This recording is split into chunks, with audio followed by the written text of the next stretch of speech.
अस्सलाम वालेकुम स्टूडेंट्स। आज हमारा नॉन प्रॉफिट का सेकंड लेक्चर होगा।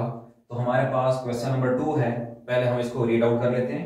The following is the receipts and payments account of young men society for the year ending 31 December 2022। You are required to prepare income and expenditure account for the year ending 31 December 2022।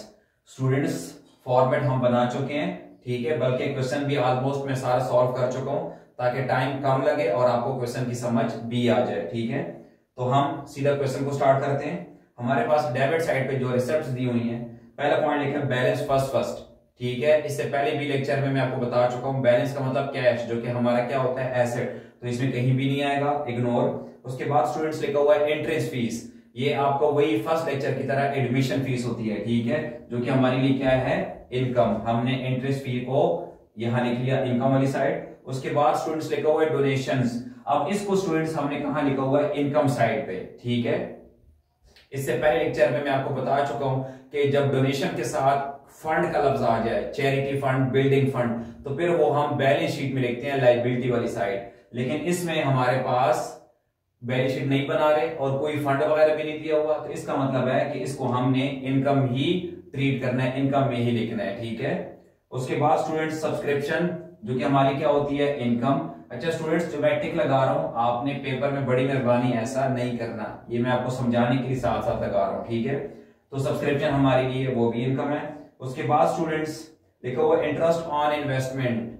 जो young man society है, इसने कहीं invest किया तो वहां से इनको क्या मिल रही है इन्वेस्टमेंट पे इनकम, जो इंटरेस्ट है, सूद मिल रहा है, तो वो इनके लिए क्या है इनकम है।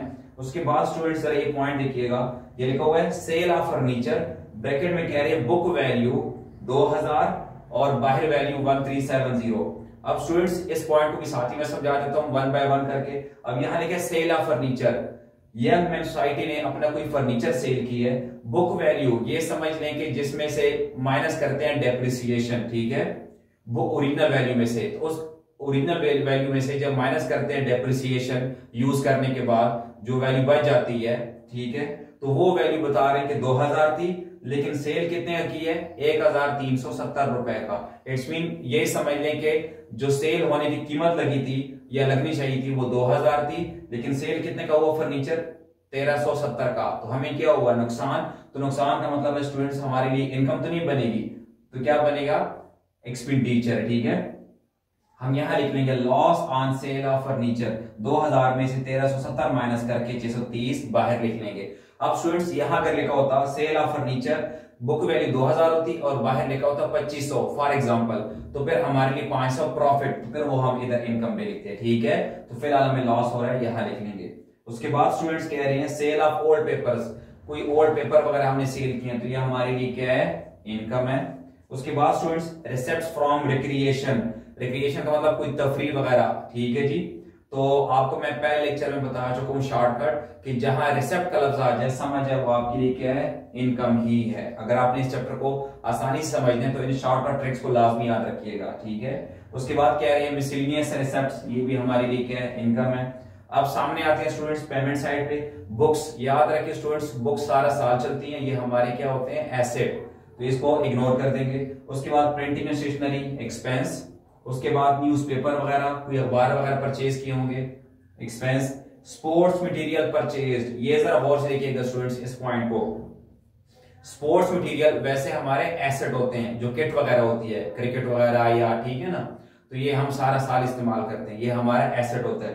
अब वो कह रहे हैं स्पोर्ट्स मटेरियल परचेज, जब इस किट वगैरह को, स्पोर्ट्स मटेरियल को, सामान को जब खरीदा था तो 10,000 का परचेज किया था, ठीक है, जो कि एसेट है। लेकिन क्वेश्चन की नीचे लिखी हुई है statement sports material valued on 31/12/2022 8000।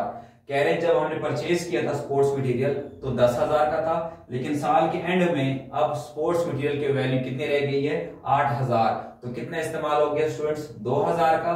तो अगर आपको पहला लेक्चर याद हो, मैंने यहां लिखा था डेप्रिसिएशन ऑन फर्नीचर, तो इसका मतलब है कि 10,000 का हमने स्पोर्ट्स मटेरियल परचेज किया था और अब उसकी वैल्यू कितनी रह गई है क्लोजिंग आखिर में 8000। इसका मतलब है कि 2000 क्या हो गया इस्तेमाल हो गया, जिसको हम बोलते हैं डेप्रिसिएशन, जो कि हम कहां लिखते हैं एक्सपेंस में। लेकिन ये डेप्रिसिएशन ऑन स्पोर्ट्स मटेरियल 10,000 में से 8000 माइनस करके 2000 डेप्रिसिएशन, ठीक है।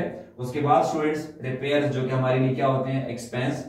उसके बाद इन्वेस्टमेंट, यानी कि यंग मैन सोसाइटी ने कहीं इन्वेस्ट की है तो ये भी इनके लिए क्या होता है, एसेट। ठीक है, तो ये इसमें कहीं नहीं आएगा। उसके बाद फर्नीचर 2000। अब स्टूडेंट्स फर्नीचर वैसे भी एसेट था तो इसको हमने कहीं नहीं लिखना था, और वो वैसे बता चुके हैं कि इसको हमने सेल कर दिया था, याद है ना, वो लॉस पे। तो फर्नीचर वैसे भी एसेट था तो इसको हमने वैसे भी लिखना नहीं था। ठीक है, इग्नोर। उसके बाद सैलरीज, एक्सपेंस, और फिर क्या है स्टूडेंट्स 31/2, यानी कि एंड जो बैलेंस है कैश जो कि एसेट होता है इसमें कहीं भी नहीं आता। तो स्टूडेंट्स जो एक्सपेंस और इनकम के पॉइंट थे हमने वो सारे लिख लिए हैं। अब हम क्या करेंगे कि देखते हैं कि इनकम साइड बड़ी है या एक्सपेंस साइड। ठीक है स्टूडेंट्स, तो फिर उसको दोनों तरफ लिख लेंगे और छोटी साइड उसमें क्या कर देंगे, हम माइनस कर लेंगे। तो स्टूडेंट्स यहाँ पे हमारे पास इनकम साइड बड़ी है, ठीक है, जिसको हमने प्लस करके यहां लिख दिया और इधर एक्सपेंस वाली साइड भी लिख लिया। अब इसमें से क्या करेंगे, हम ये सारे एक्सपेंस माइनस कर देंगे।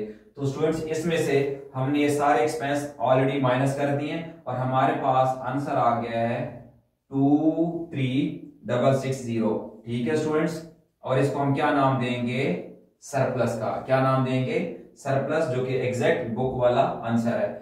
तो स्टूडेंट्स यहाँ हमारा सेकंड लेक्चर भी कंप्लीट हो गया है। उम्मीद करता हूं आपको इसकी भी समझ आ गई होगी।